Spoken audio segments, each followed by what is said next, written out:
지금 코스피가 2400 이제 밑으로, 그리고 원달러 환율이 1320원 이런데 앞으로 계속해서 더 내려갈 겁니다. 코스피가 2023년 상반기에 2400에서 2000 이하로 내려가고 원달러 환율이 1500원이 되는 일이 벌어질 수 있다 없다? 있다. 그것까지로 가고 그냥 거치면 그나마 그게 다행일지 모른다라는 이야기를 드리고 싶습니다. 지금 현재 코스피는 코스피대로 작살이 날 거고 원달러 환율은 엉망될 거고 채권값은 덩달아 더 뛸 거고 계속해서 상황이 안 좋아질 거다라는 겁니다. 왜겠습니까?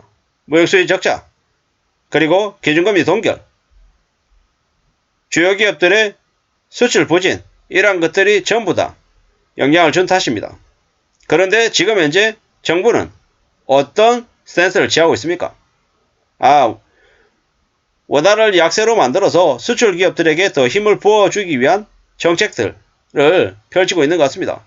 사실상 이명박 정부 때 있었던 모습하고 똑같습니다.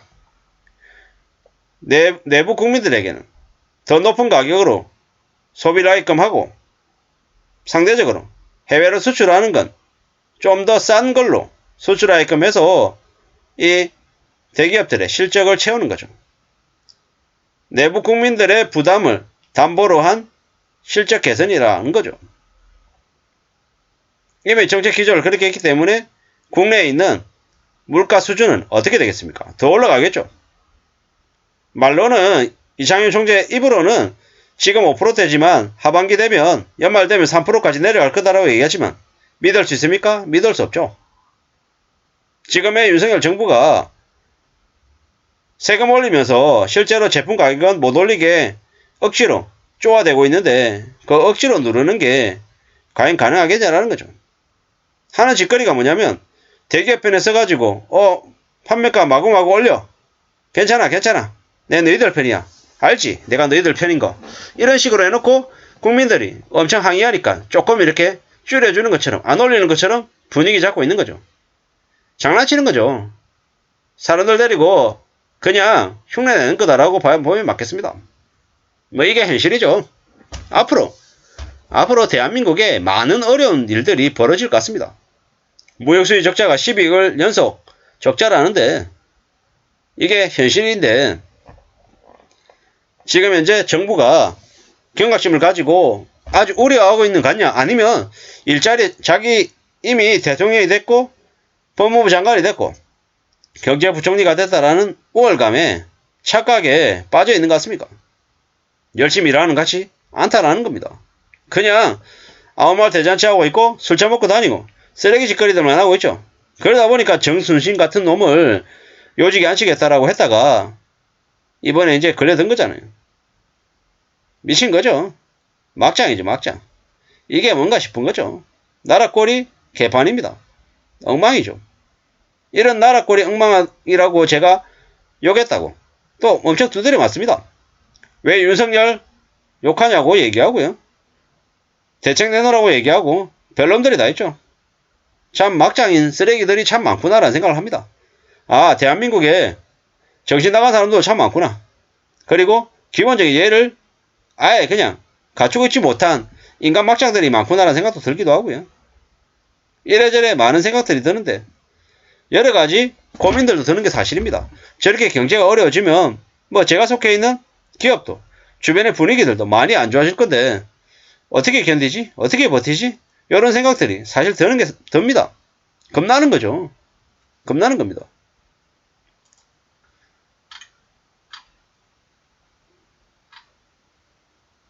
(2023년 1월 2일 날 2220까지 내려갔었죠.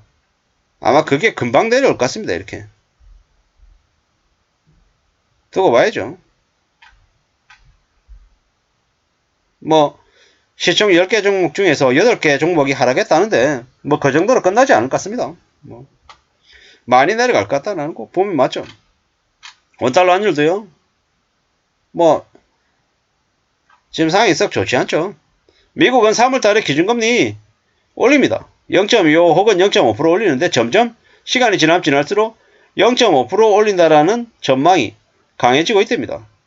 뭐 어떻게 봐야겠습니까? 어떻게? 뭐 그렇게 됐을 때 3월달에 0.5% 오르면 한국의 기준금리 3.5%가 버틸 수 있을까라는 생각도 들기도 하고 한국의 경제가 얼마나 망가질까 얼마나 엉망이 될까라는 생각도 듭니다. 이러한 것들을 다 조장하고 방치한 지금의 정부 때문에 그런 것 같습니다. 참 염려인 거죠. 어려운 거죠. 앞으로 삶이 더 빡빡하고 더 험난한 것 같습니다. 아무도 그냥 뭔가를 해주지 않는다라는 거죠. 앞으로 부담이 더 커질 것 같다라는 생각이 듭니다. 미국의 이제 긴축 공포가 우리의 삶을 계속 어렵게 만들 거다라는 겁니다. 앞으로 우리가 어떤 삶을 살까 참 힘들 거다라는 거죠.